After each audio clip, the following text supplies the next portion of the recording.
Hello students. आज हम JEE advance का पेपर 1 फिजिकल केमिस्ट्री का सॉल्व करेंगे। तो आइए बढ़ते हैं हम पहले क्वेश्चन नंबर 1 की तरफ। और ये क्वेश्चन ये कह रहा है कि for the given close packed structure of a salt made of cation X and cation anion Y shown below. हमारे पास में ये स्ट्रक्चर दिखाई गई है और इस स्ट्रक्चर में सिर्फ एक ही फेस दिखाई गई है, ये क्लियरली मेंशन है। तो हम इस स्ट्रक्चर को बनाने की, एक फेस को बनाने की कोशिश करते हैं। तो ये हमारे पास में पहली हमने एक फेस बनाई है, रेक्टेंगुलर फेस। और इस फेस में आप लोग यहां से ऑब्जर्व करोगे कि जो वाई हैं वो एक दूसरे को टच करते हुए कॉर्नर पर प्रेजेंट है। जो वाई हैं वो एक दूसरे को टच करते हुए कॉर्नर पर प्रेजेंट है और बीच में प्रेजेंट है एक्स। यहां पर एक्स प्रेजेंट है। मैं ये सिर्फ और सिर्फ एक फ्रंट की फेस बना रहा हूं। आप इसको इमेजिन कर सकते हो, ये बोर्ड का एक बोर्ड है और यहां पर कोनों पर आपके पास में वाई एटम्स रखा हुआ और बीच में रखा हुआ है एक्स। ठीक है, अब यहां से देखिए हमारे पास में एक रिजल्ट तो ये निकलता है कि ये अगर एज लेंथ है ए, तो ए बराबर हमारे पास में हो गया है 2 टाइम्स रेडियस ऑफ वाई, क्योंकि ये वाई एटम्स है और ये एक्स एटम है। तो ए बराबर 2 टाइम्स आर वाई हो गया। दूसरा हमारे पास में रिलेशन हो गया, ये डिस्टेंस हो गई है √2a। तो √2a इज इक्वल टू हमारे पास में हो गया है R Y plus 2 times R X plus R Y. तो 2 times R X plus R Y is equal to हमारे पास में क्या हो गया है, ये इक्वेशन बन गई है √2a। अब इन दोनों इक्वेशंस को अगर हम सॉल्व करते हैं तो वहां से हमारे पास में इक्वेशन फर्स्ट से आता है आर वाई बराबर a/2 और दूसरी इक्वेशन से हमारे पास में आएगा 2rx प्लस 2ry की वैल्यू हो गई है हमारे पास में a और इज इक्वल टू √2a। यहां से अगर हम सोल्व करते हैं तो आर एक्स हमारे पास में आता है √2a minus a divided by 2, जिसकी वैल्यू अगर मैं लिखता हूं तो हमारे पास में वैल्यू इसकी कितनी आएगी वो देखते हैं।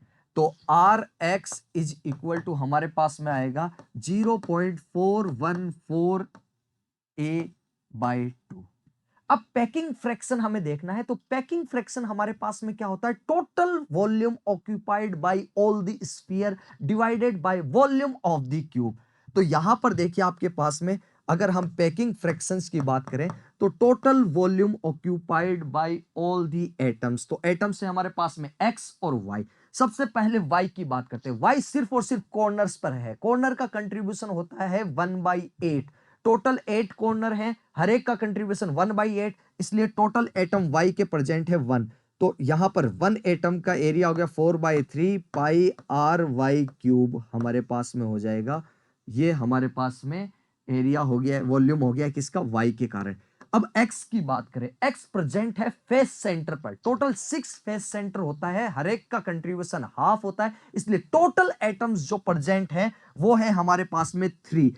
एक स्फीयर का वॉल्यूम होगा 4/3 pi into R X cube, क्योंकि एक्स की बात करें, और टोटल हमारे पास में एटम्स है 3 डिवाइडेड बाय हम कर देंगे a क्यूब, क्योंकि क्यूब का वॉल्यूम होता है a क्यूब। अब यहां से जब हम इक्वेशंस बना रहे हैं तो यहां से हम इसको सोल्व करेंगे। P F is equal to 4/3 pi में कॉमन ले रहा हूं, आर वाई का हमारे पास में क्यूब होगा यहां पर। तो आर वाई जो वैल्यू है वो a/2 है, मतलब a क्यूब अपॉन में 8 है, प्लस 3 इंटू में 4/3 पाई मैंने कॉमन ले लिया बाहर, और यहां से आर एक्स मेरे पास में हो गया है a क्यूब इंटू में 0.414 का क्यूब अपॉन में 8 और डिवाइडेड बाई a क्यूब। जब इस इक्वेशंस को सॉल्व करेंगे तो हमारे पास में नियरली आंसर आएगा 0.63। तो हमारा करेक्ट आंसर हो गया है 0.63। अब हम बढ़ते हैं नेक्स्ट क्वेश्चन की तरफ। नेक्स्ट क्वेश्चन है हमारे पास में एक ग्राफ दिया हुआ है जो कि L N P Z upon P naught का ग्राफ है वाई एक्सिस पर, और एक्स एक्सिस है 10⁴ अपॉन में टी। और यहां पर हमारे पास में ये ग्राफ दिया गया है, उसमें कुछ पॉइंट्स दिए गए हैं एक्स एक्सिस और वाई एक्सिस के, ठीक है। और हमारे से पूछा गया है दी स्टैंडर्ड एंथैल्पी क्या होगी, और दूसरा क्वेश्चन है उस पे बेस्ड कि स्टैंडर्ड एंट्रोपी क्या होगी। ये चीजें हमें फाइंड आउट करनी है इस क्वेश्चन में। तो बहुत ही आसान क्वेश्चन है।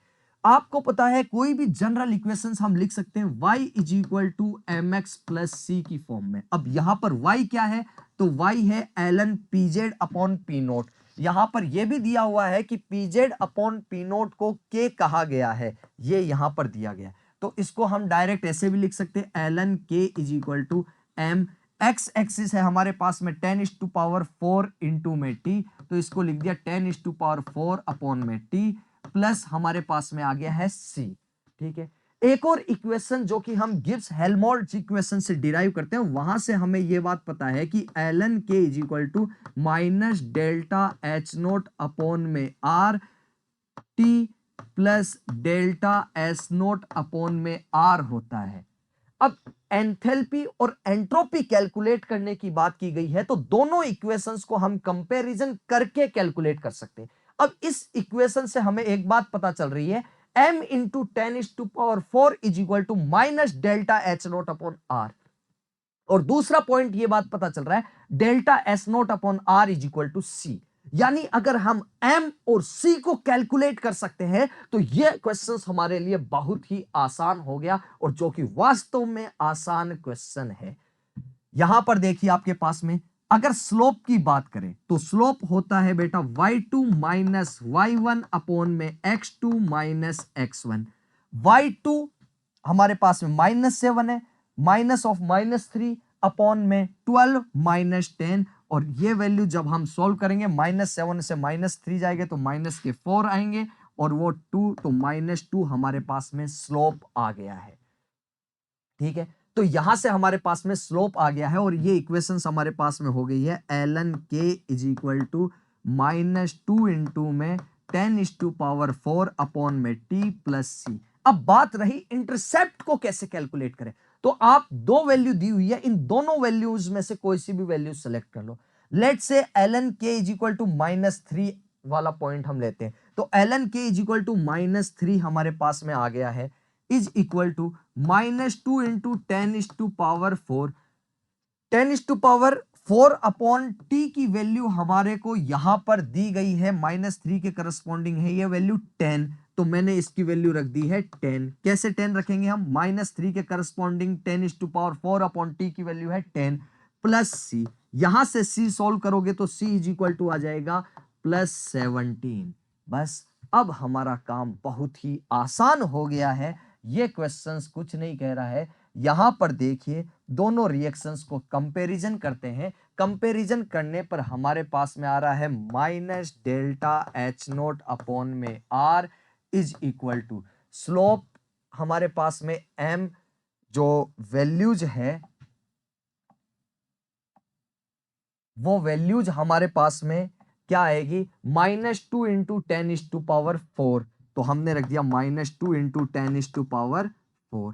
अब यहां से इस इक्वेशन को सोल्व करेंगे, माइनस माइनस प्लस हो जाएगा, delta H naught is equal to, ये जूल में वैल्यू है, हमारे वैल्यू किलो जूल में पूछी गई है, तो यहां से 10⁻³ से डिवाइड कर दूंगा तो 2 इंटू 10 हो जाएगा। एक तो 10⁻³ गायब हो गया है किलो जूल के लिए, और दूसरा आर की वैल्यू होती है 8.314, तो यहां से हमारे पास में वैल्यू आ गई 2 इंटू 83.14 जो कि हो गया है 28 पॉइंट, और आपके पास में यहां पर 3 2 जा 6 और 8 2 जा 16, 166.28 किलो जूल वैल्यू आ गई है। अब डेल्टा एस नोट की वैल्यू कंपैरिजन करना, delta S naught upon R is equal to C, इस ग्राफ से हमें पता चल रहा है, तो बस ये वैल्यूज हमने पुट कर दी है इस ग्राफ में। Delta S naught upon R, delta S naught upon R is equal to C, C की वैल्यू है 17, यहां से delta S naught is equal to 17 into R, R की वैल्यू जूल में रखेंगे तो 8.314 आएगी, पास में आ गया 141.338, इसका आंसर हो जाएगा। क्लियर है। अब हम बढ़ते हैं नेक्स्ट क्वेश्चन की तरफ। और ये क्वेश्चन है the boiling point of water in a 0.1 molal silver nitrate solution is x degree Celsius. Boiling point दे रखा है यहाँ पर, एलिवेशन इन बॉइलिंग पॉइंट नहीं दे रखा है। To the solution A, an equal volume of 0.1 molar aqueous barium chloride solution is added to make a new solution B. The difference in the boiling point of water in two solutions A and B is y into 10 is to power minus 2 degree Celsius. कहा जा रहा है कि हमारे पास में एक solution है A का, जिसमें मतलब कि 0.1 मोलर सिल्वर नाइट्रेट प्रेजेंट है और उसका जो बॉइलिंग पॉइंट है वो x डिग्री सेल्सियस है। अब इसको अगर इक्वल वॉल्यूम को मिक्स किया जाता है 0.1 मोलर को बेरियम क्लोराइड के साथ में, तो जो डिफरेंस आएगा, पहले अगर सपोज डेल्टा टीबी हमने 1 किया है और बाद में आपके पास में डेल्टा टीबी 2 है, तो इनका बेसिकली डिफरेंस कैलकुलेट करना है। जब दोनों को मिक्स कर दिया उसके बाद में जो डेल्टा टीबी आएगा उसका डिफरेंस हमें सेकंड वाले में बताना है, और वो हमारे पास में कहा गया है y इंटू में 10 is to power minus 2 degree Celsius होगा। तो y की वैल्यू फाइंड आउट करनी है। सबसे पहला क्वेश्चन तो बहुत ही आसान है हमारे पास में। इसने एक और बात कही रखी है कि जो सोल्यूबल सॉल्ट है वो 100% कंप्लीटली डिसोसिएट होंगे, मतलब उनके लिए अल्फा 1 होगा। तो सबसे पहला पार्ट इसमें देखते हैं, क्वेश्चन नंबर 5 हम देख रहे हैं यहाँ पे। तो सबसे पहला पोर्शन जब हम देखेंगे तो उसमें delta T B is equal to silver nitrate AgNO3, मतलब एक Ag प्लस मिलेगा और एक NO3 माइनस मिलेगा, यानी 2 Kb 0.5 दे रखा है हमारे पास में, इनटू में हमारे पास में क्या आ गया है, इसकी मोलेलिटी 0.1 है। तो डेल्टा टीबी आ गया यहां से 0.1, यानी बॉइलिंग पॉइंट आ गया है जो प्योर वाटर का होता है 100 डिग्री सेल्सियस प्लस 0.1, मतलब 100.1 डिग्री सेल्सियस आ चुका है x की वैल्यू, और यही हमारे पास में x की वैल्यू है। तो पहला ऑप्शन हमने सेलेक्ट कर दिया 100.1 डिग्री सेल्सियस। अब मुद्दा आता है सेकंड क्वेश्चन में क्या किया। अब देखिए सेकंड क्वेश्चन में आपके पास में मोलेलिटी दी हुई है, मोलेरिटी नहीं दी हुई है। और जेई हर बार एक पैटर्न को जरूर फॉलो करता है कि अगर मोलेलिटी दी हुई होती है और मोलेरिटी को कैलकुलेट करने की जरूरत है, किसी फॉर्मूले में आपको मोलेरिटी चाहिए लेकिन मोलेलिटी दी हुई है और डेंसिटी अगर नहीं दी हुई है, तो जेई बाय डिफॉल्ट ये अज्यूम करता है कि आप ये अज्यूम करके चले कि molality is nearly equal to molarity. तो नेक्स्ट में हम अज्यूम कर रहे हैं जो मोलेलिटी है वो नियरली इक्वल टू मोलेरिटी के इक्वल होगा मोलेलिटी। ठीक है, अब यहां पर देखिए AgNO3 है जिसको मिक्स किया गया है किसके साथ में, बेरियम नाइट्रेट के साथ में, जिसका फॉर्मूला ये हो गया है। और यहां से बनता है हमारे पास में बेरियम नाइट्रेट नहीं, बेरियम क्लोराइड के साथ में मिक्स किया गया है। ठीक है, जहां से हमारे पास में बनेगा बेरियम नाइट्रेट प्लस बनेगा AgCl। AgCl आप लोगों को बता दें कि AgCl 2 Cl माइनस मिल रहा है, तो यहां पर 2 Ag लगा दिया, रिएक्शन बैलेंस कर दी। AgCl इनसोल्यूबल होता है, इसकी व्हाइट प्रेसिपिटेशन मिलती है, इनसोल्यूबल है। अब बात करते हैं मिलीमोल्स की। तो AgNO3 की मोलेरिटी जो 0.1 हो गई है, क्योंकि मोलेरिटी के इक्वल मान रहे हैं हम, तो 0.1 इंटू में वॉल्यूम V हो गया। इसकी भी मोलेरिटी 0.1 इंटू में V। अब इन दोनों में लिमिटिंग रीएजेंट कौन है, तो इसका 1 मोल इसके 2 मोल के साथ रिएक्शंस करेगा, तो AgNO3 लिमिटिंग रीएजेंट है। अगर लिमिटिंग रीएजेंट है तो ये खत्म हो गया। ये अगर खत्म हो रहा है आपके पास में, तो ये कितना बचेगा, तो ये हमारे पास में बचेगा 0.05V। ये कितना बनेगा 0.05V, और ये बनेगा 0.1V। लेकिन इसकी कंसंट्रेशन से हमें कोई मतलब नहीं है, और उसका कारण भी है क्योंकि हमारे पास में ये कोई काम का नहीं है, ये इनसोल्यूबल सॉल्ट है, तो कोलिगेटिव प्रॉपर्टी में इसका कोई रोल नहीं आएगा। अब देखिए जो नया डेल्टा टीबी है, तो नए डेल्टा टीबी को हम कैलकुलेट कर रहे हैं। तो नया डेल्टा टीबी 2 वजह से होगा, एक तो हमारे पास में BaCl2 की वजह से और एक होगा BaNO3 की वजह से। AgNO3 तो कंप्लीट हो गया है और AgCl इनसोल्यूबल सॉल्ट है, तो उसका भी कोई योगदान नहीं है। अब हमारे पास में आई है जैसे मोलेरिटी, तो इसकी हमारे पास में मोलेरिटी हम मानते हुए सोल्व कर रहे हैं, ये मैं पहले ही बता चुका हूं। तो यहां पर देखिए BaCl2 के कारण डेल्टा TB कितना आएगा? तो delta TB1 plus delta TB हम कर देते हैं, ये A कर देते हैं और इसको हम B कर देते हैं। A BaCl2 के कारण और B BaNO3 के कारण। तो डेल्टा TB आपके पास में आ गया है 0.05 V हमारे पास में वॉल्यूम है, ठीक है, मिलीमोल्स है। फाइनल वॉल्यूम हो गया है 2V। तो मोलरिटी कितनी हो जाएगी? 0.05 V अपॉन में 2V, क्योंकि मिलीमोल्स बचे हुए इसके 0.05 V, फाइनल वॉल्यूम हो गया 2V, तो मोलरिटी इतनी होगी और मोलरिटी ही मोलरिटी है। इनटू में इसका I BaCl2 100% डिसोसिएशन इसने पहले ही कहा है, तो I इज इक्वल टू 3 हो गया। इनटू में हमारे पास में Kb 0.5 हो गया। सिमिलर अप्रोच यहां पर लगेगी। BaNO3 के लिए I की वैल्यू 3 हो गई है, इसकी जो मोलेलिटी है वो 0.05 V अपॉन में 2V हो जाएगा। इनटू में हमारे पास में जो वैल्यू आएगी डेल्ट किसकी, वो 0.5 है Kb की वैल्यू। और यहां से जब हम सॉल्व करेंगे इस क्वेश्चंस को, तो हमारे पास में डेटा आ गया है delta TB is equal to 0.075। ये डेल्टा TB2 आ गया है।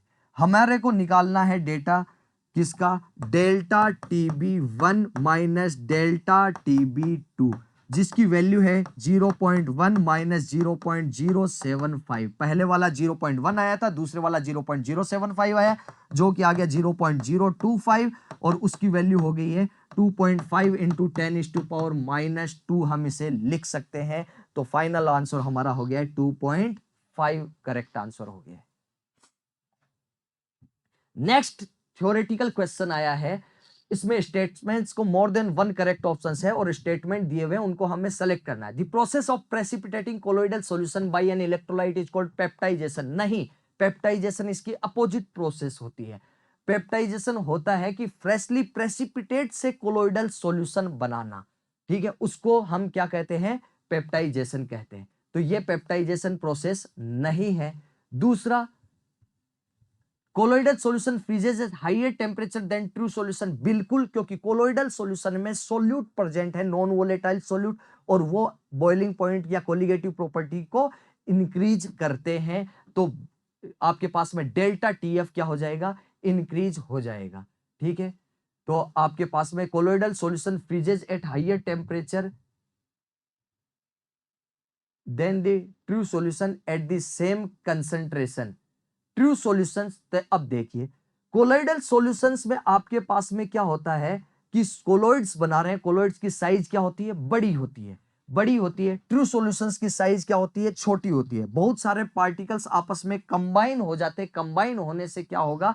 कोलिगेटिव प्रॉपर्टी थोड़ी कम हो जाएगी और डेल्टा TF इसका रिलेटिवली कम होगा ट्रू सॉल्यूशंस के कंपैरिजन में, जहां पर छोटे छोटे पार्टिकल्स होते हैं, स्मॉल पार्टिकल्स, इसलिए उनके नंबर ज्यादा होते हैं। नेक्स्ट है surfactants form micelle above critical micelle concentration. बिल्कुल, एक मिनिमम कंसंट्रेशन चाहिए होती है मिसेल बनाने के लिए और उसे हम CMC कहते हैं। तो हमारे पास में B भी सही है, अभी C भी सही है। Micelles are macromolecular colloids. नहीं, ये एसोसिएटेड कोलोइड्स होते हैं, एसोसिएटेड कोलोइड्स हम इन्हें कहते हैं। अब हम बढ़ते हैं नेक्स्ट क्वेश्चन की तरफ। इस ऑप्शन में B और C दो सही हो गए। An ideal gas undergoes a reversible isothermal expansion from state 1 to state 2। अगर हम 1 to 2 जा रहे हैं फर्स्ट प्रोसेस में, तो हम यहां पर कह रहे हैं आइसोथर्मल प्रोसेस है, मतलब delta T is equal to 0 है। टेम्परेचर क्या है? कांस्टेंट है। अगर डेल्टा T 0 है तो डेल्टा H भी 0 होगा, डेल्टा U भी 0 होगा। ये बातें बाय डिफॉल्ट हमारे साथ आएंगी। अब आगे बढ़ते हैं। अगर ये सिचुएशन है, नेक्स्ट कह रहा है कि second process followed by A reversible adiabatic expansion. Second से थर्ड जो है वो रिवर्सिबल एडियाबेटिक एक्सपेंशन है। अगर रिवर्सिबल एडियाबेटिक एक्सपेंशन है तो Q reversible is equal to 0 हो गया, मतलब एंट्रोपी इज इक्वल टू हमारे पास में क्या होगी? 0। दूसरी बात है, प्रोसेस कौन सी है? एक्सपेंशन प्रोसेस है। एक्सपेंशन प्रोसेस है तो वॉल्यूम इंक्रीज होगा, वॉल्यूम आपके पास में इंक्रीज हो रहा है, ठीक है, ये बात हमारे को कही गई है। अब देखिए हमारे पास में सिचुएशंस क्या क्या बनती है। क्या पहला ग्राफ हमारे पास में करेक्ट है? जी हाँ, ये आइसोथर्मल प्रोसेस है, P से V यहाँ पर सेकंड में आ रहे हैं। दूसरा वाला एडियाबेटिक कर्व का भी ग्राफ, पीवी ग्राफ यही पैटर्न फॉलो करता है। आप इसमें अगर क्लोजली देखोगे तो पहले वाले का स्लोप थोड़ा सा कम है, दूसरे वाले का स्लोप ज्यादा है, एडियाबेटिक का स्लोप ज्यादा होता है। ये सही ऑप्शन हो गया। सेकंड ऑप्शन अगर हम देखते हैं तो हमारे पास में टी जो है वो कांस्टेंट है फर्स्ट प्रोसेस में। सेकंड प्रोसेस में टेम्परेचर डिक्रीज हो रहा है और कह रहे हैं कि प्रेशर भी डिक्रीज हो रहा है। तो एक्सपेंशन प्रोसेस हो रही है, तो एक्सपेंशन प्रोसेस में इंटरनल एनर्जी घटती है। अगर इंटरनल एनर्जी घटती है तो टेम्परेचर घटेगा। अब टेम्परेचर घटेगा लेकिन प्रेशर का क्या रिलेशन है? तो देखिए PV is equal to PV की power gamma is equal to constant. ये प्रोसेस हमारे लिए होती है किसके लिए? एक्सपेंशन प्रोसेस के लिए, एडियाबेटिक रिवर्सिबल प्रोसेस के लिए। अगर आपके पास में यहां पर देखिए कि जो एक्सपेंशन है वॉल्यूम बढ़ रहा है तो प्रेशर क्या होगा? घटेगा। अगर प्रेशर घटेगा तो सेकंड ऑप्शन भी है, प्रेशर घट रहा है, टेम्परेचर भी घट रहा है, क्योंकि प्रोसेस में delta U internal energy zero होगी। सेकंड प्रोसेस में third A B C, C option में हमारे पास में फर्स्ट प्रोसेस में कहा रखा है कि H इज इक्वल टू हमारे पास में क्या हो गया है? जीरो हो गया है। तो बिल्कुल एंथैल्पी में कोई चेंज नहीं होगा हमारे पास में। ठीक है, अगर कोई चेंज नहीं होगा तो ये बात सही है। दूसरी प्रोसेस में कह रखा है कि एंथैल्पी इंक्रीज हो रही है। एंथैल्पी इंक्रीज क्यों होगी?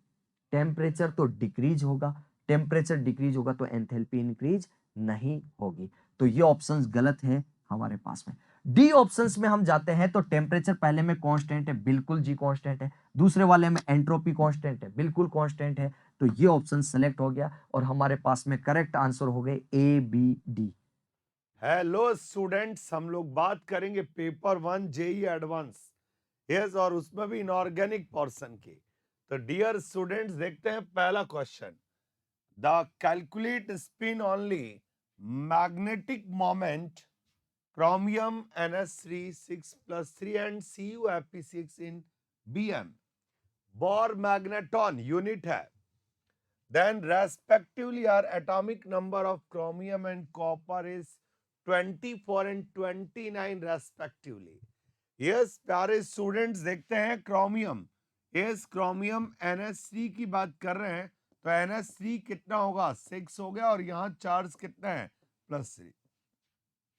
डियर स्टूडेंट्स, क्रोमियम +3 की बात करते हैं तो यस ये है 3d5 4s1। अनपेड इलेक्ट्रॉन्स की बात करें तो 3d3। अनपेड इलेक्ट्रॉन 3d3 है। और आप तो जानते हैं इस मैग्नेटिक मोमेंट की बात करें तो म्यू आर इक्वल टू क्या होगा?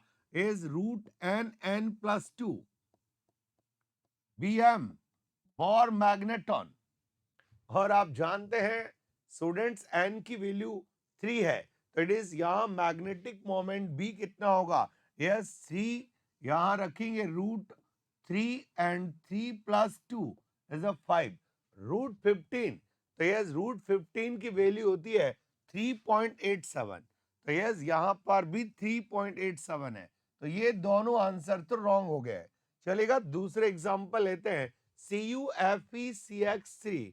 तो यहां हमने बात करें Cu कॉपर 29 है और F इज फ्लोरीन 6 है। यहां चार्ज होगा 3- और यहां कॉपर भी +3 में है। डियर स्टूडेंट्स, यहां कॉपर भी +3 में है। और आप तो जानते हैं copper is 3d10 4s1। Okay, तो यस 3d10 4s1 की बात कर रहे हैं। तो यस यहां कॉपर जो है आप देखेंगे तो यस 3d8। और 3d8 का मतलब यहाँ अनपेड इलेक्ट्रॉन्स कितने होंगे? यस, अनपेड इलेक्ट्रॉन्स की बात आप करेंगे तो यहाँ अनपेड इलेक्ट्रॉन ये T2z है और ये Az है। यस बेटा, तो 1 2 3 4 5 6 7 एंड 8। यस, अनपेड इलेक्ट्रॉन 2 हो गए और 2 की वैल्यू होगी यस 2 2 + 2। यस 4 × 2 8 हो गया, तो 2.84 इज एब्सोल्युटली राइट आंसर जा रहा है। Yes 3.87 and 2.84। Yes dear students, यहाँ बहुत बेहतरीन तरीके से आप लोग इस मैग्नेटिक मोमेंट जो रिजल्टेंट वैल्यू है यस वो √n+2 बोर मैग्नेटॉन यूनिट है और आप जानते हैं 1 bm equal to EH upon 4 पाई m एंड C। ओके, तो यस ये बहुत ही इजी वे में क्वेश्चन हम लोग बना सकते थे। चलिएगा स्टूडेंट्स आगे बढ़ते हैं। यस आगे बढ़ते हैं और एक बहुत ही अच्छा सा question, the correct statement relate to the metal extraction process. ये मेटलर्जी से लिया गया क्वेश्चन है, बहुत ही प्यारा क्वेश्चन है। यस पहला स्टेटमेंट देखना है, a mixture of PbS and PbO, PbS and PbS undergoes self reduction to produce Pb plus SO2। तो यस यहां पर बात करें पीबीएस, पहला स्टेटमेंट को एक्सप्लेन कर रहा हूं मैं, तो PBS plus 2 PbO self reduction होगा, यस 3 Pb प्लस SO2। यहां आप बहुत सिंपल वे में समझ लीजिएगा, यस ये यहां पर सेल्फ रिडक्शन ऑफ पीबी है, तो इसका मतलब ये स्टेटमेंट बिल्कुल करेक्ट है। दूसरा बात कर रहे हैं, in the extraction process of copper from copper pyrite silica is added to produce copper silicate. यहां पर ये स्टेटमेंट रॉन्ग हो गया है, कॉपर सिलिकेट। यस इंजीनियर्स ये कॉपर सिलिकेट्स नहीं बनेगा यहां पर जो कॉपर यहां पर बनेगा स्लैग जो बन रहा है। आप तो जानते हैं कोई भी मैट्रिक्स है उसमें फ्लक्स मिलाते हैं और स्लैग बनता है, और यहाँ कॉपर सिलिकेट की जगह सही आंसर है FeSiO3। यस इसका मतलब ये स्टेटमेंट रॉन्ग हो गया। चलेगा इस स्टेटमेंट में बात करते हैं, पार्शियल ऑक्सीडेशन ऑफ सल्फाइड और yes copper roasting process followed by the cell production of produce blister copper। हाँ ये बिल्कुल सही है, कॉपर Cu देखिएगा सी ऑप्शन राइट है। कैसे? CuFeS2O2 से रिएक्ट करके यस बेटा ये बना लेगा अपने पास में Cu2sFeO। यस बेटा Cu2sFeO प्लस SO2। यस बेटा प्लीज ये रिएक्शन होगी, यस Cu2sFeO प्लस, और ये भी सेल्फ रिडक्शन है, देन इसमें Cu2s प्लस Cu2O। यस बेटा Cu2O, तो यहां जो रिएक्शन होगी 6Cu plus SO2 self reduction है। यस बेटा जी ये सेल्फ रिडक्शन है और इसको बोलते हैं ब्लिस्टर कॉपर, ब्लिस्टर कॉपर। तो yes partial oxidation and sulphide और copper by roasting followed by self reduction produce blister copper. Yes यही है इज ब्लिस्टर कॉपर, जिसको आप लोग बोलते हैं फपोलेदार तांबा। यस ब्लिस्टर कॉपर में SO2 प्रेजेंट होता है, तो राइट हो गया। Then is cyanide process, yes zinc yes utilize to precipitate gold form is this complex. आप जानते हैं इंजीनियर्स ये वो प्रोसेस है जिसको बोलते हैं MacArthur Forrest method. Okay MacArthur Forrest method है साइनाइड प्रोसेस। ये लीचिंग प्रोसेस में लीचिंग प्रोसेस होगा स्पेशली जिसमें एजी एंड गोल्ड के लिए करते हैं। ओके साइनाइड प्रोसेस है बिल्कुल, यह जिंक को यूटिलाइज करते हैं। ओके और यहाँ जो जिंक है वो रिड्यूसिंग एजेंट का काम करता है और रिड्यूस करके रहेगा, रिड्यूसिंग एजेंट का काम करता है जिंक। ओके तो यस बेटा कॉपर जो है बिल्कुल ये बात सही है कि साइनाइड प्रोसेस में जिंक पाउडर यूटिलाइज होता है और जिंक जो है यहां पर इज Ra एक प्रॉपर स्ट्रॉन्ग रिड्यूसिंग एजेंट का काम करता है। तो यस इसका आंसर जा रहा है A C and D is the correct answer होगा ACD, याद रखिएगा। यस बी ऑप्शन यहां पर रॉन्ग होगा। चलेगा स्टूडेंट्स इंजीनियर्स आगे बात करते हैं। Yes a mixture of two salts is used to prepare a solution, yes, which give the following result। yes यहां पर बात कर रहे हैं तो कोई भी अपने पास में एक्वा सॉल्यूशन का सॉल्ट है, जैसे अपन लोग यहां पर लेड नाइट्रेट की बात करें, कोई भी एक उठाते हैं तो लेड नाइट्रेट, तो yes lead nitrate PbNO3 2। Yes lead nitrate जो है एक्वा सॉल्यूशन में जैसे ही डाइल्यूट यस HCl से रिएक्ट कराओगे तो यहां पर ये PbCl2 का व्हाइट पीपीटी देगा। Yes, white precipitate only. तो यस PbCl2, यस ये व्हाइट पीपीटी आएगा, व्हाइट पीपीटी आएगा। तो यस बेटा लेड नाइट्रेट तो होगा। तो यस लेड नाइट्रेट यहां भी है, यहां पर भी है। तो यस ऑप्शन सी तो रॉन्ग हो गया है, ऑप्शन सी है वो रॉन्ग हो गया है। चलेगा, यस एक और चेक करते हैं फिर अपने बस में। यस व्हाइट अपने पास में व्हाइट प्रिसिपिटेट ओनली, और डाइल्यूट NaOH रूम टेम्परेचर पे बात करते हैं।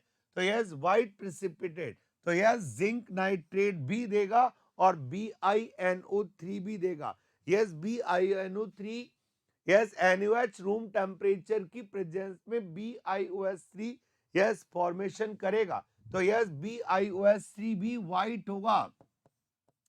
यस BiOH3 भी व्हाइट पीपीटी देगा। तो यस स्टूडेंट्स व्हाइट पीपीटी देगा। तो लेड नाइट्रेट के साथ में एक तो अपने पास में NaOH के साथ रिएक्ट करने वाला कौन सा होगा?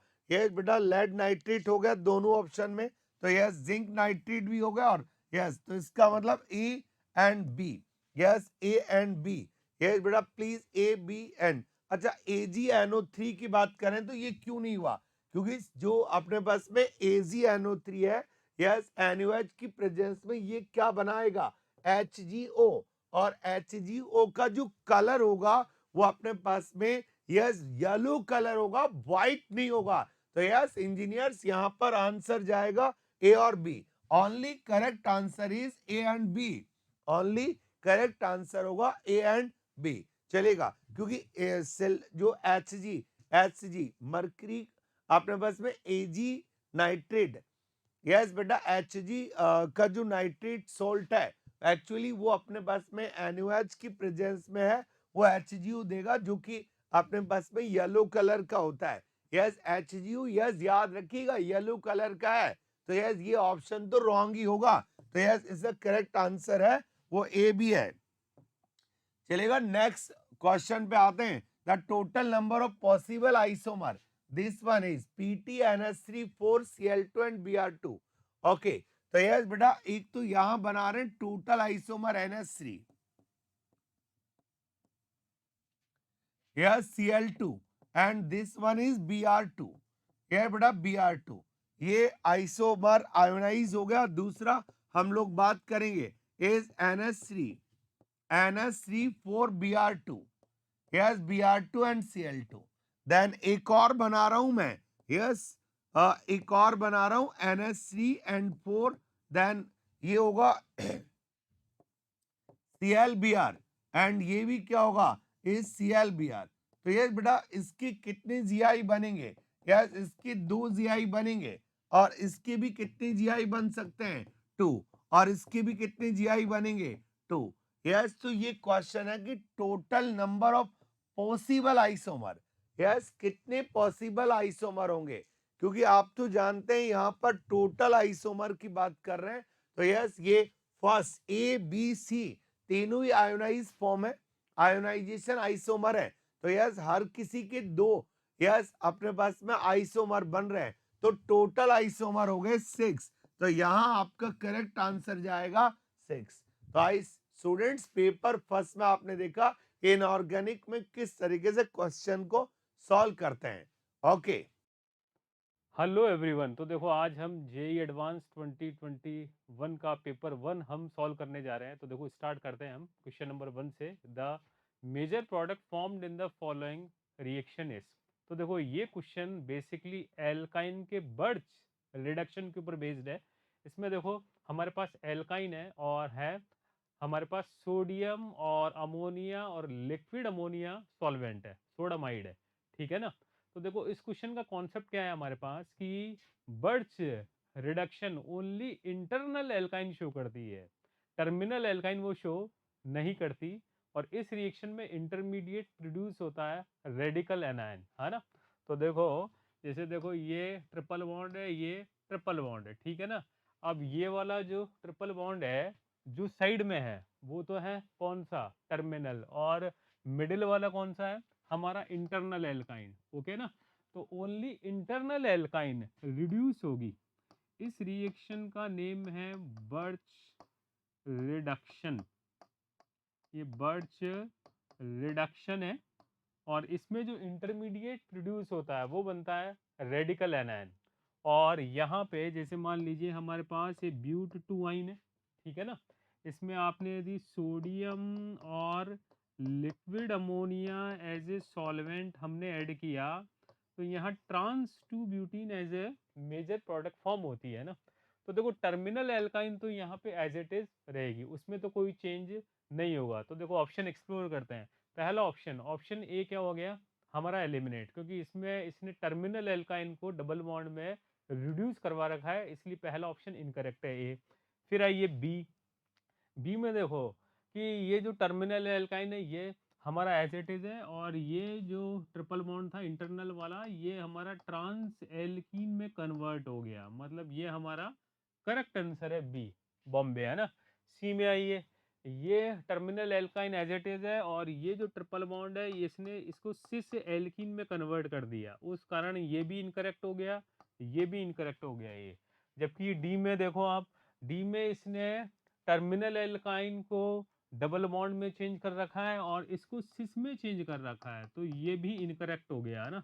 तो ये डी ऑप्शन भी क्या हो गया, इनकरेक्ट हो गया। तो इस क्वेश्चन का जो करेक्ट आंसर है वो आंसर आएगा B. B will be the right answer of this question. Okay, चलिए अब हम स्टार्ट करते हैं question number two. Question number two क्या है, हमारे पास 4 कंपाउंड है गिवन, ठीक है। और यहाँ पूछा गया है कि most stable conformation of meso butane 2,3 diol कौन सा होगा, है ना। तो देखो इस क्वेश्चन का कोर कॉन्सेप्ट क्या है, मीजो कंपाउंड कौन होते हैं जिनमें 2 या 2 से ज्यादा कायरल कार्बन हो प्लस प्लेन ऑफ सिमेट्री या सेंटर ऑफ सिमेट्री हो, वो कंपाउंड क्या होता है, मीजो होता है ना। और ब्यूटेन 2,3 डाइऑल है, ठीक है ना। तो पहले तो हमें 2 कायरल कार्बन यहाँ चेक करने पड़ेंगे और प्लेन ऑफ सिमेट्री और सेंटर ऑफ सिमेट्री चेक करनी पड़ेगी, है ना। तो देखो ऑप्शन ए से हम स्टार्ट करते हैं। देखो आप, तो इस कंपाउंड में देखो यहाँ सेंटर ऑफ सिमेट्री, देखो यहाँ पे एल्कोहल है, ये एल्कोहल है, ये दोनों अपोजिट है, ठीक है। मिथाइल मिथाइल अपोजिट है और एच अपोजिट है। तो इस कंपाउंड में सेंटर ऑफ सिमेट्री तो है यहाँ प्रेजेंट, है ना, 2 कायरल कार्बन भी है, लेकिन ये मोस्ट स्टेबल कन्फर्मर नहीं है। देखो आप, बेसिकली ये कंपाउंड है हमारे पास एंटी, ये है एंटी कन्फर्मर है ना गिवन। तो एंटी में देखो ये जो इस कंपाउंड का जैसे मीजो ब्यूटेन 2,3 डाइऑल, देखो इसकी स्ट्रक्चर ऐसी होगी, सेकंड और थर्ड कार्बन पे 2 अल्कोहल अटैच्ड है ना। तो एंटी यहाँ पे स्टेबल नहीं है। इसका कौन सा कन्फर्मर मोस्ट स्टेबल है, गॉच, क्योंकि गॉच में intra molecular hydrogen bonding possible है, उस वजह से इसका गॉच कन्फर्मर स्टेबल है। तो इस क्वेश्चन का कोर कॉन्सेप्ट क्या है कि जिन कंपाउंड में हाइड्रोजन बॉन्डिंग की पॉसिबिलिटी होती है ना उनका गॉच कन्फर्मर मोस्ट स्टेबल होता है। तो ये एंटी है, तो ये मोस्ट स्टेबल तो इसका नहीं है। फिर हम ऑप्शन बी को एक्सप्लोर करते हैं। देखो बी ऑप्शन में ये हमारे पास न्यूमैन प्रोजेक्शन फॉर्मूला है ना। तो पहले तो हम इसको ड्रॉ कर लेते हैं। देखो ये हमने इसको इस सोहर्स फॉर्मूला में चेंज कर लिया। देखो ये अल्कोहल एच मिथाइल, ये है हमारा कौन सा कार्बन, फ्रंट कार्बन है ना, इससे अल्कोहल एच और CH3 अटैच्ड है। बैक कार्बन से एक तो एच और अल्कोहल और एक CH3 अटैच्ड है। तो देखो ये हमने बना दिया यहाँ एच, यहाँ एल्कोहल और यहाँ क्या बना दिया, मिथाइल, ठीक है ना। तो देखो पहली बात तो यहाँ इंट्रामोलिकुलर हाइड्रोजन बॉन्डिंग पॉसिबल है ना। तो ये बेसिकली हमारे पास जो कन्फर्मर है ये गॉच कन्फर्मर है यहाँ गिवन, ठीक है। ये तो है, लेकिन हमें मीजो चेक करना पड़ेगा। तो मीजो चेक करने के लिए हम ऐसा करें कि इसको फिशर में हम कन्वर्ट कर लेते हैं ना। फिशर प्रोजेक्शन हमेशा इक्लिप्स कन्फर्मर का ही पॉसिबल है, तो हम इसको इक्लिप्स में कन्वर्ट कर लेते हैं। तो इक्लिप्स में कन्वर्ट करने के लिए दोनों CH3 को हम कहाँ ले आए, टॉप पे। तो देखो आप इसको हम ऐसे इंटरचेंज कर रहे हैं। तो इंटरचेंज देखो हम ऐसे करेंगे, ये इधर और ये इधर, है ना। तो देखो ये इंटरचेंज किया तो यहाँ पे क्या आया, Me, यहाँ पे OH, यहाँ H, ऐसे ही देखो इसको हमने ऐसे इंटरचेंज किया तो यहाँ पे क्या आ गया, यहाँ पे आ गया Me, यहाँ OH, यहाँ H, ये कार्बन फ्रंट हो गया, ये कार्बन बैक हो गया, है ना। तो ये आते ही इसमें देखो अब इसको आप फिशर में आप जब कन्वर्ट आप करोगे तो ये फ्रंट है और ये बैक है, तो आप as it is structure draw कर दो। यहाँ आ गया क्या आपके पास, यहाँ आ गया आपके पास एम, यहाँ ओ एच, यहाँ भी ओ एच, यहाँ एच आ गया, यहाँ एच आ गया और यहाँ एम आ गया। तो इस कंपाउंड में 2 कायरल कार्बन है और प्लेन ऑफ सिमेट्री यहाँ प्रेजेंट होगी, मतलब ये कंपाउंड मीजो है और मोस्ट स्टेबल कन्फर्मर है बिकॉज ये गॉच कन्फर्मर है जहाँ पे intra molecular hydrogen bonding possible है, तो ये स्टेबल हो गया। सी और डी ऑप्शन में देखो, सी ऑप्शन गॉच है, ठीक है, डी ऑप्शन भी गॉच है, लेकिन ये मीजो नहीं है ये। ओके, तो इसका करेक्ट आंसर आएगा इसका Bombay. Bombay will be the right answer of this question. चलिए अब हम चलते हैं क्वेश्चन नंबर 3। ये क्वेश्चन है हमारा इंटीजर टाइप का। देखो आप, इसमें हमारे पास ये एक पूरा सीक्वेंस है, रिएक्शन है ना। इसमें क्या है बेसिकली, इसमें है ना आपकी फिजिकल का भी कॉन्सेप्ट है, ऑर्गेनिक का भी है और एक आपकी इनऑर्गेनिक की रिएक्शन भी है।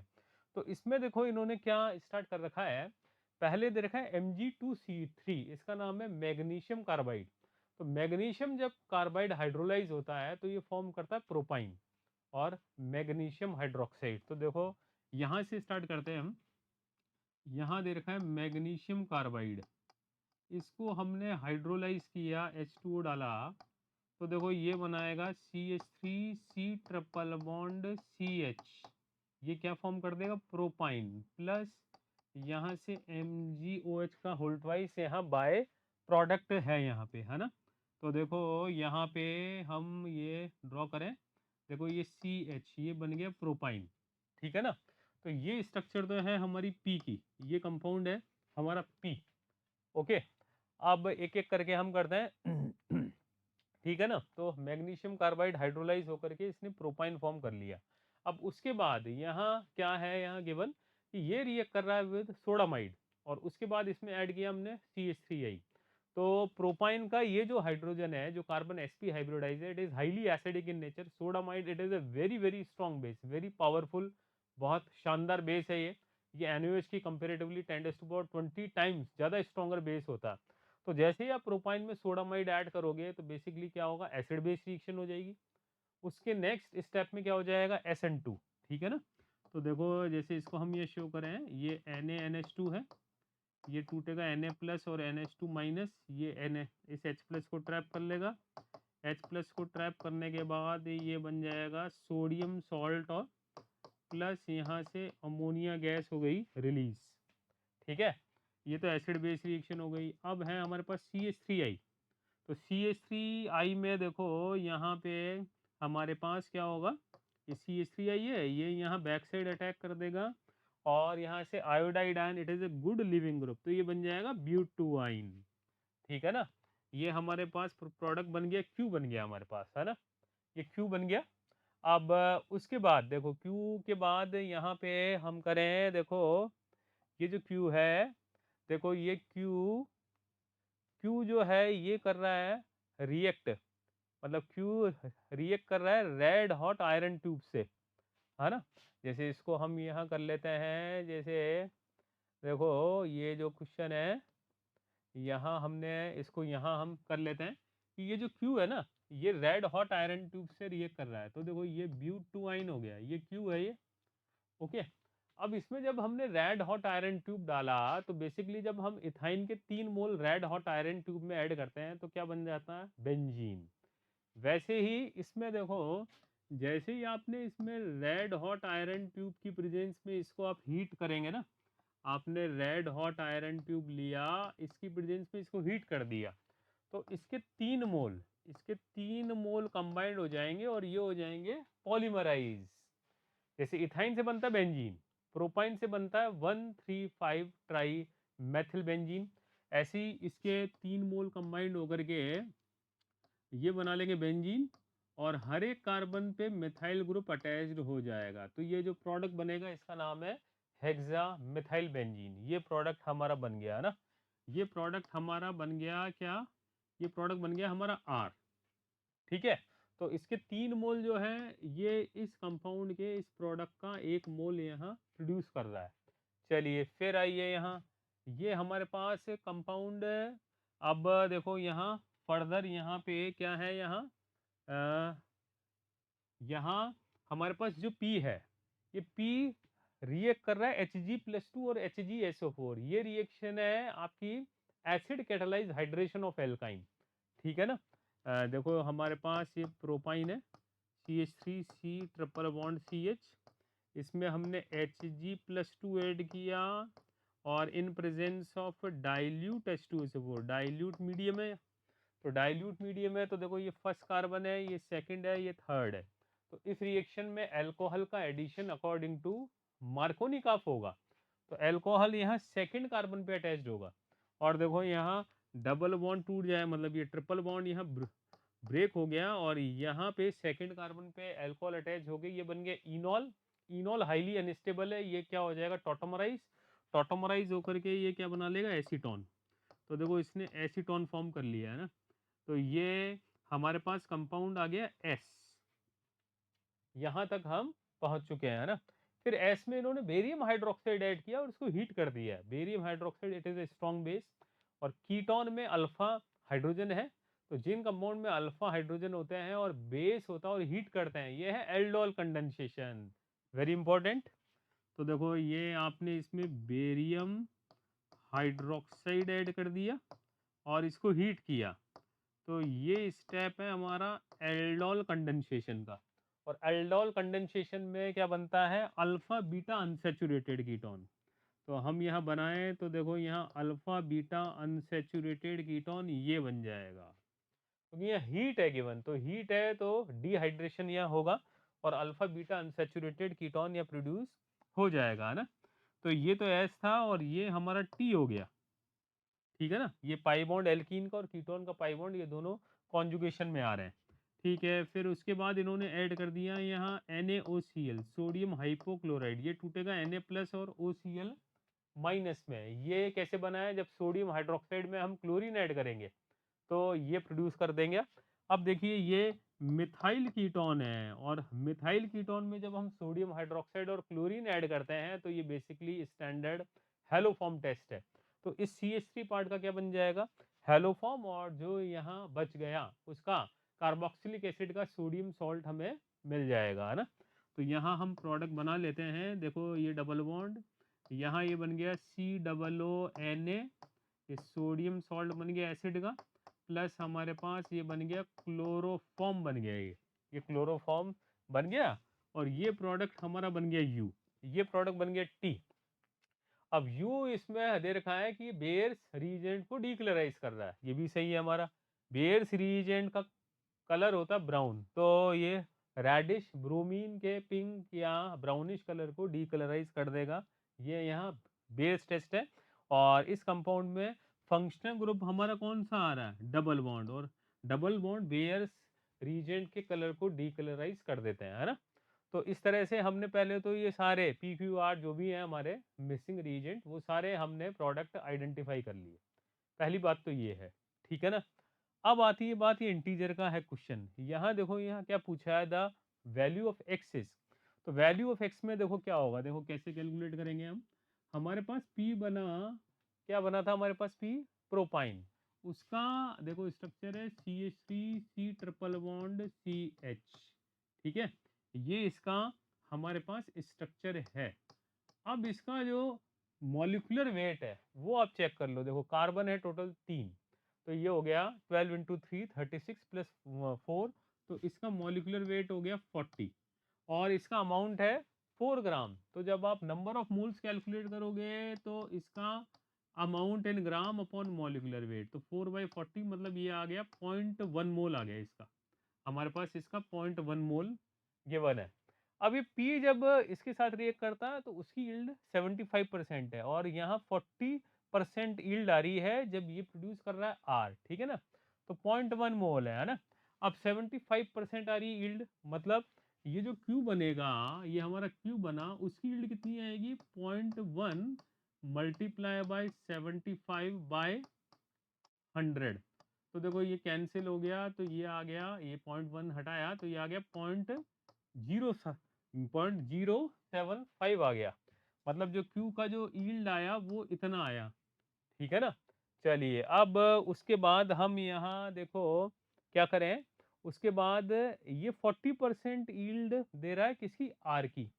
ठीक है, तो देखो अगली उसमें हम स्लाइड में यहाँ कर लें, यहाँ पे देखिए जैसे हमारे पास इसी में हम यहाँ कर लेते हैं कि देखो ये 0.075 है। ठीक है, इसका 40% है, 40 मतलब 40/100 क्या हो गया, 0.4 हो गया। ठीक है, और फिर देखो इसका ये जो क्यू है इसका 3 मोल, ये दे रहा है आर का 1 मोल, मतलब इसका जो यील्ड आएगा उसको डिवाइड कर देंगे हम 3 से।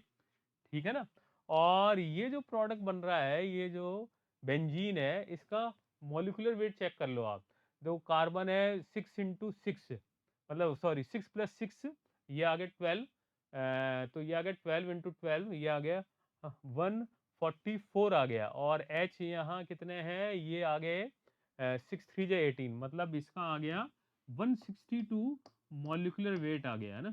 तो इसका जो मोलर जो मास है उसको हमने इससे मल्टीप्लाई कर दिया, तो ये आप जब कैलकुलेट करेंगे तो ये अप्रोक्सीमेटली आएगा 1.62 आ जाएगा। तो मतलब यहाँ x की वैल्यू आ गई 1.62, तो ये इसका करेक्ट आंसर है ना। ठीक है, और y में जो आपका जो आईआईटी में जो ओरिजिनल ऑप्शंस हैं तो वो NaOCl और Na, भाई ये आपका हेलोफॉर्म टेस्ट है, और हेलोफॉर्म टेस्ट में जनरली क्या होता है कि NaOCl के बाद H+ होता है उसमें ऐड, तो आपने H+ कर दिया तो वो क्या बन जाएगा, कार्बोक्सिलिक एसिड, और H+ नहीं है तो वो क्या बन जाएगा, सोडियम सॉल्ट। तो उससे आंसर में चेंज, फ्लक्चुएशन आ सकता है। ठीक है, चलिए अब आता है नेक्स्ट क्वेश्चन। देखो ये है हमारे पास, it is from the biomolecules plus stereochemistry का भी है यहाँ फ्लेवर। यहाँ हमारे पास एक कंपाउंड गिवन है, ये है डी ग्लूकोज। इसमें हमने ऐड किया कंसंट्रेटेड HNO3, ये प्रोडक्ट बन गया P। इसका हमारे पास स्पेसिफिक रोटेशन यहाँ गिवन है।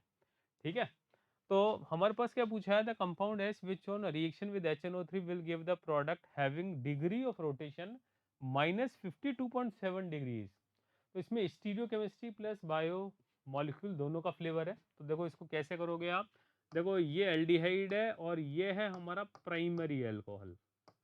अब ये जो कंसंट्रेटेड HNO3 है, ये है स्ट्रॉन्ग ऑक्सीडाइजिंग एजेंट।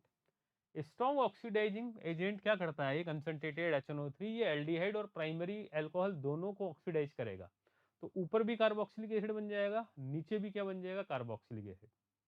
ठीक है, मान लीजिए यहाँ ब्रोमीन प्लस H2 होता तो वो केवल एक एंड को ऑक्सीडाइज करता है ना। तो ये स्ट्रॉन्ग, ये हमारा स्ट्रॉन्ग ऑक्सीडाइजिंग एजेंट है। तो पहले तो हम इसका प्रोडक्ट ड्रॉ कर लेते हैं ना। तो देखो ऊपर और नीचे दोनों तरफ हमने कार्बोक्सिलिक एसिड बना दिया। तो देखो यहाँ आ गया CO2H, यहाँ भी आ गया CO2H, यहाँ H, यहाँ पे अल्कोहल आ गया। ठीक है, यहाँ H आ गया, यहाँ H, यहाँ अल्कोहल, यहाँ अल्कोहल, यहाँ H और यहाँ OH। ठीक है, इसको बोलते हैं ग्लूकेरिक एसिड। जब वो दोनों एंड ऑक्सीडाइज हो जाए तो उस पर्टिकुलर कंपाउंड को बोलते हैं ग्लूकेरिक एसिड। तो ये यहाँ प्रोडक्ट फॉर्म होगा। ठीक है ना, ये कंपाउंड है हमारा P। अब इसका इसने स्पेसिफिक रोटेशन क्या दे रखा है, 52.7 डिग्री इसने दे रखा है। ठीक है, अब ये बोल रहा है the compound which on reaction with this -52.7 degree. अब देखो जो इसका जो मिरर इमेज है वो क्या होगा, वो इसका हो जाएगा एनेंशियोमर, है ना। और एनेंशियोमर की देखो सारी फिजिकल केमिकल प्रॉपर्टी सेम होती है एक्सेप्ट स्पेसिफिक रोटेशन। एक का क्लॉकवाइज होगा तो दूसरे का एंटी क्लॉकवाइज। तो मान लीजिए इसका +52.7 डिग्री है तो इसका मिरर इमेज का क्या हो जाएगा, -52.7 डिग्री। तो इसका हम मिरर इमेज हम इसका ड्रॉ कर देते हैं। तो देखो मिरर इमेज ड्रॉ किया तो यहाँ टॉप और बॉटम पे तो ये आ जाएगा सेम। मिरर हमने कहाँ रखा है, साइड में, तो अल्कोहल के सामने अल्कोहल, H के सामने H आ जाएगा। तो देखो ये अल्कोहल आ गया, ये H, ये अल्कोहल, ये अल्कोहल, यहाँ H, यहाँ H, यहाँ अल्कोहल और यहाँ H। तो ये इसका मिरर इमेज बन गया ना। और इसका जो स्पेसिफिक रोटेशन है वो होगा आपका -52.7 डिग्री। ठीक है ना, ये इसका स्पेसिफिक रोटेशन हो गया।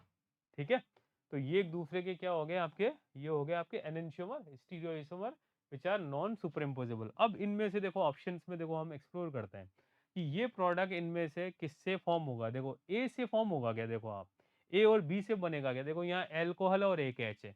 तो एल्कोहल और एच जो है एक बार आपको कौन से ऑप्शन में यहाँ दिख रहे हैं, वो ओनली सी ऑप्शन में यहाँ दिख रहे हैं। तो देखो एल्कोहल एच, एल्कोहल एल्कोहल, तो ये सी है। तो देखो आप इसको ऑक्सीडाइज करोगे तो COH, और इसको ऑक्सीडाइज करोगे तो भी ये COH।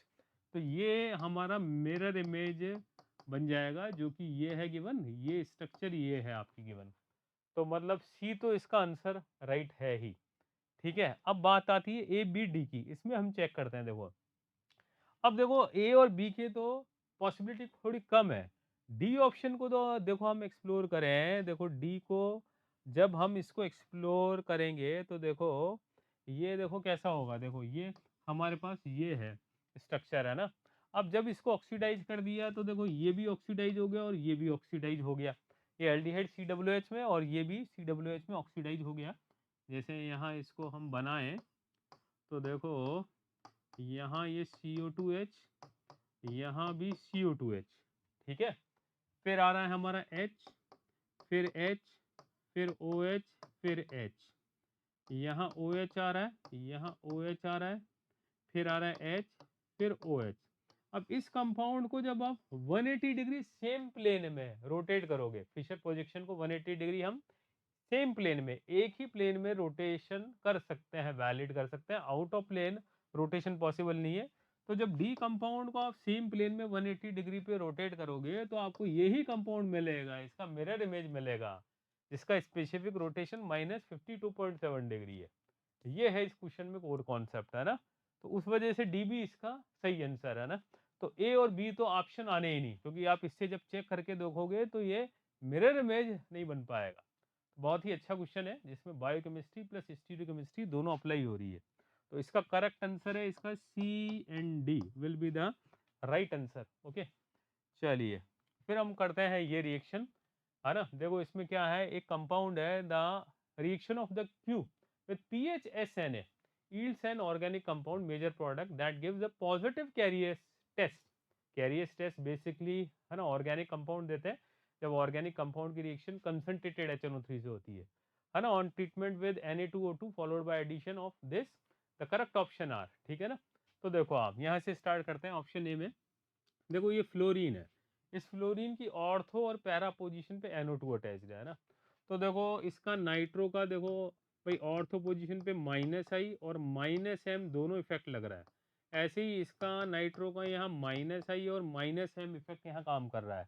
तो इस कार्बन पे पॉजिटिव चार्ज का मैग्नीट्यूड बहुत ज़्यादा होगा है ना। तो बेसिकली ये क्वेश्चन हमारा बेस्ड है एरोमेटिक SN2 के ऊपर बेस्ड है ना। तो देखो है ना, एरोमेटिक SN2 कब पॉसिबल होती है, जब नाइट्रो ग्रुप या तो ऑर्थो पे हो या पैरा पे हो। मेटा पोजीशन पे होता है तो वो कंपाउंड एरोमेटिक SN2 शो करता ही नहीं है। ठीक है ना। तो बेसिकली देखो आप यहाँ पे ये ऑर्थो पैरा पे है, सॉरी आपका ऑर्थो पैरा, हाँ ये सही है। बी में ये कौन सी पोजीशन है, मेटा। तो मेटा पोजीशन पे तो जो आपका ये जो होगा ना एरोमेटिक SN2 वो हमारा पॉसिबल ही नहीं है ना। तो ArSN2 यहाँ तो पॉसिबल ही नहीं है, तो ये ऑप्शन तो ऐसे ही हट गया। ऐसे ही देखो सी ऑप्शन में भी मेटा पोजीशन पे है, ये भी ऐसे ही हट गया। डी ऑप्शन में पैरा पे है, पैरा पे पॉसिबल है, और ए ऑप्शन में भी ये ऑर्थो पैरा पे है ना। तो बी और सी ऑप्शन तो ऐसे ही एलिमिनेट हो गया। तो डेफिनेटली जो हमारे पास ऑप्शन बचे वो ए और डी बच रहे हैं। अब इसको हम एक्सप्लोर कर लेते हैं ना। तो देखो हमारे पास देखो कैसे होगा, ये PHSNA है, ये टूटेगा Na+ और सल्फर के ऊपर माइनस। ठीक है ना। तो ये नेगेटिव चार्ज यहाँ कार्बन पे अटैक कर देगा और फ्लोरीन यहाँ से एलिमिनेट हो गया। ठीक है। तो देखो प्रोडक्ट क्या बनेगा, ये बेंजीन है, यहाँ पे नाइट्रो है, यहाँ भी नाइट्रो जुड़ा हुआ है, और यहाँ आ गया S, और ये क्या बन जाएगा, यहाँ बन जाएगा PH, SPH बन जाएगा, मतलब ये बन जाएगा थायो ईथर। ठीक है ना। ऐसे ही बिल्कुल सेम ये आपका कंपाउंड है एलिफेटिक, ये एलिफेटिक एल्काइल हैलाइड है, और एलिफेटिक एल्काइल हैलाइड में मेनली SN2 होगा। तो ये प्राइमरी हैलाइड है, यहाँ पे आपका न्यूक्लियोफाइल अटैक कर देगा PHSNA और वो प्रोडक्ट फॉर्म कर देगा जो फर्दर कैरियस टेस्ट यहाँ दे देंगे, है ना। तो इसका जो करेक्ट आंसर आया वो करेक्ट आंसर आएगा ए और डी। बी और सी तो एलिमिनेट ही हो गया है, क्योंकि बी और सी में नाइट्रो ग्रुप मेटा पोजीशन पे है और मेटा पोजीशन पे एरोमेटिक SN2 की पॉसिबिलिटी है ही नहीं, है ना, क्योंकि इस रिएक्शन में इंटरमीडिएट बनता है कार्बेनाइन।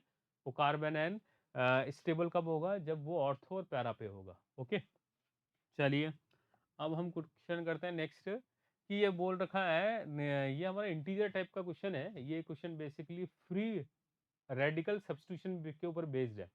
क्वेश्चन ये है, the maximum number of possible isomers including stereoisomers which may be formed on the monobromination of 1 methyl cyclohexene using bromine and ultraviolet light is, है ना। तो देखिए ये हमारे पास 1 मिथाइल साइक्लोहेक्सीन है ये।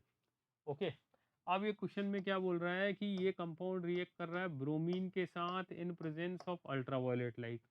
तो ये बोल रहा है कि यहाँ मैक्सिमम नंबर में पॉसिबल आइसोमर्स कितने यहाँ बनेंगे। तो इस रिएक्शन का जो मैकेनिज्म है वो है फ्री रेडिकल सब्स्टिट्यूशन है। ये क्या है, ये है FSR, फ्री रेडिकल सब्स्टिट्यूशन है यहाँ।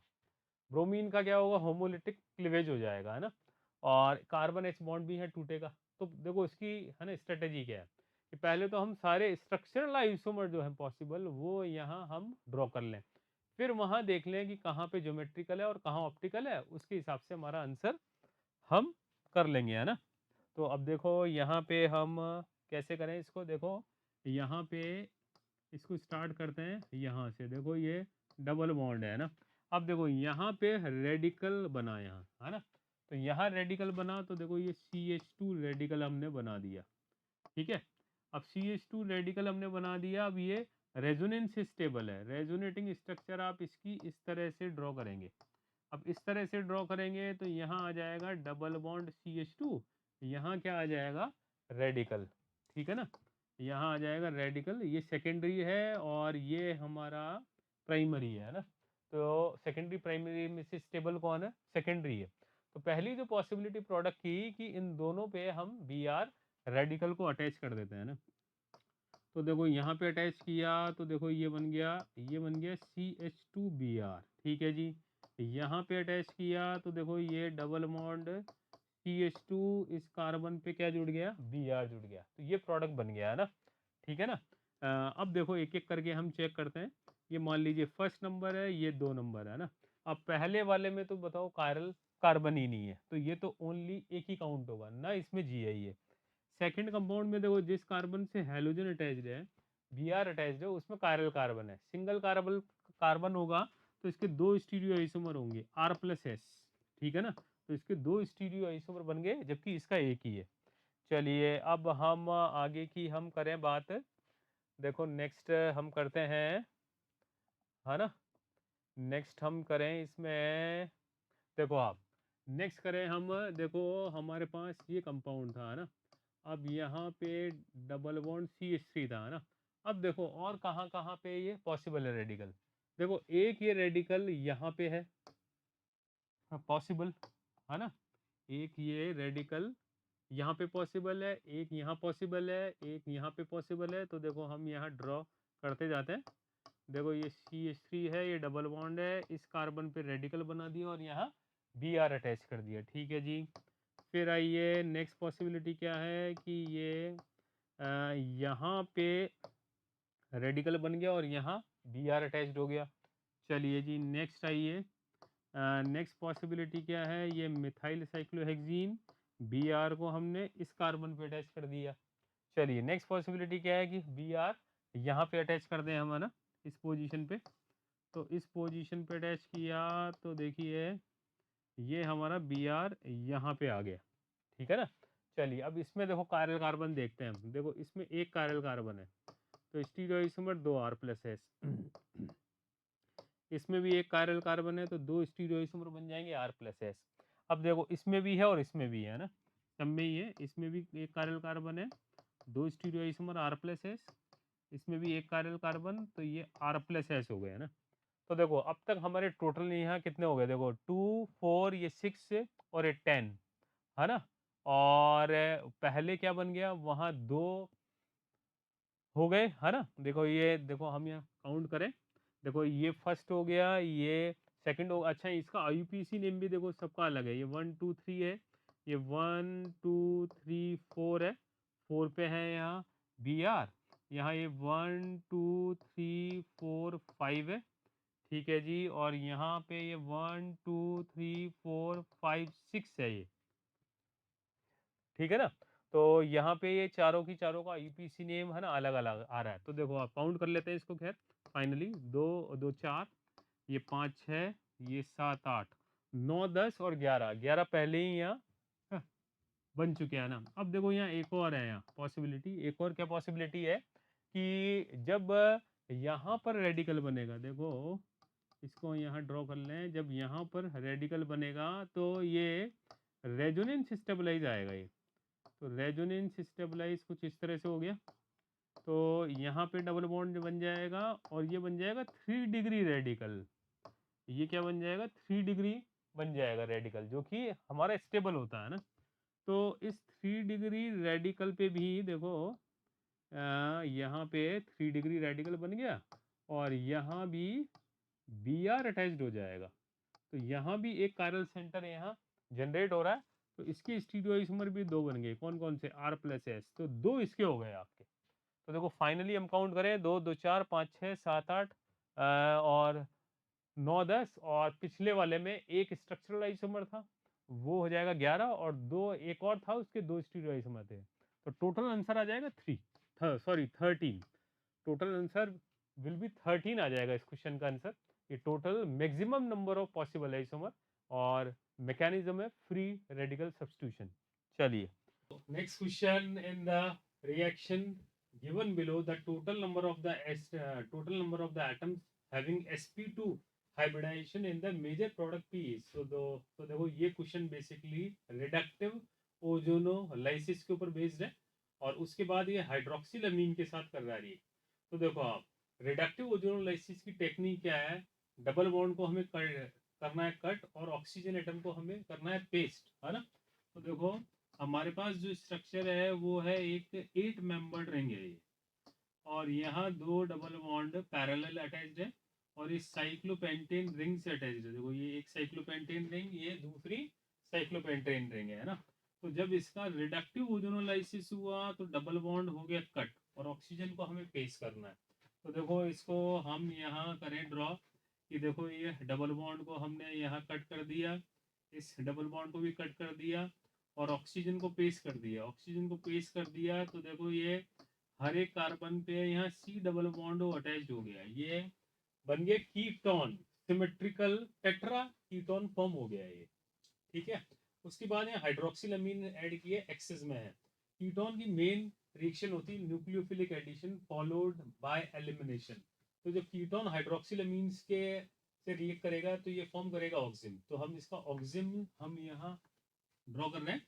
तो देखो ऑक्सिम में हमने क्या किया, ये चारों ऑक्सीजन को हटा दिया और यहाँ बना दिया NOH, ये ऑक्सिम है, यहाँ लोन पेयर, यहाँ N, यहाँ OH, यहाँ लोन पेयर, ऐसे ही देखिए ये N, ये अल्कोहल, ये लोन पेयर, ऐसे ये N, ये अल्कोहल और ये लोन पेयर। अब हमें total number of sp2 hybridise atom देखना है, तो देखो ये मेजर प्रोडक्ट P है ना।